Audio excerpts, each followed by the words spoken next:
அமைச்சர் பதவியா? யார் சொன்னா? அமைச்சர் செங்கோட்டையன் அளித்த பதில் அதிரும் எஸ்பி அண்ட் சிவி அணி. தமிழக முதலமைச்சராக விஜய் பதவியேற்க இழுபறி நீடித்து வந்தபோது அதிமுகவை உடைத்த SP Velumani, CV Shanmugam and co தாவேகாவுக்கு ஆதரவு கரம் நீட்டியது. இதற்காக அவர்கள் தரப்புக்கு ஒரு 5 அமைச்சர்கள் வரை கிடைக்கும் என்று பேசப்பட்டது. இதனால் எப்போது அமைச்சர் பதவி கிடைக்கும், எப்போது இலாக்காக்கள் ஒதுக்கப்படும் என சிவி சண்முகம் தரப்பு காத்திருந்தது. இதுகுறித்து அமைச்சர் செங்கோட்டையனிடம் கேட்கப்பட்டது. அவர் அளித்த பதில்தான் தற்பொழுது எஸ்பி வேலுமணி தரப்பை கலக்கத்தில் ஆழ்த்தியுள்ளது.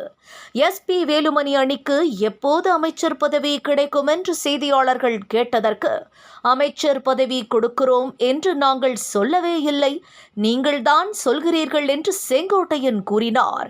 அப்படியென்றால் அமைச்சரவை விரிவாக்கத்தின் போது எஸ்பி வேலுமணி அணிக்கு அமைச்சர் பதவி கிடைப்பதில் சந்தேகம் எழுந்திருக்கிறது.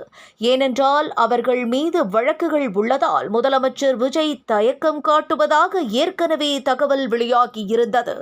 மேலும் தாவேகாவிற்கு ஆதரவு கொடுத்த எம்எல்ஏக்களின் பதவியை பறிக்க வேண்டும் என இபிஎஸ் தீவிர முயற்சி எடுத்து வருகிறார். அவர்களது மாவட்ட செயலாளர் பதவியை பறித்துவிட்டு புதிய மாவட்ட செயலாளர்களை நியமித்துள்ளார்.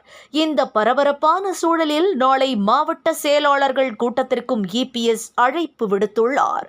இந்த காட்சியை பார்க்கும்போது அவசரப்பட்டு விட்டோமோ என்று சிவி சண்முகமும் எஸ்பி வேலுமணியும் எண்ணுவதாக அவர்களது ஆதரவாளர்கள் கூறுகின்றனர்.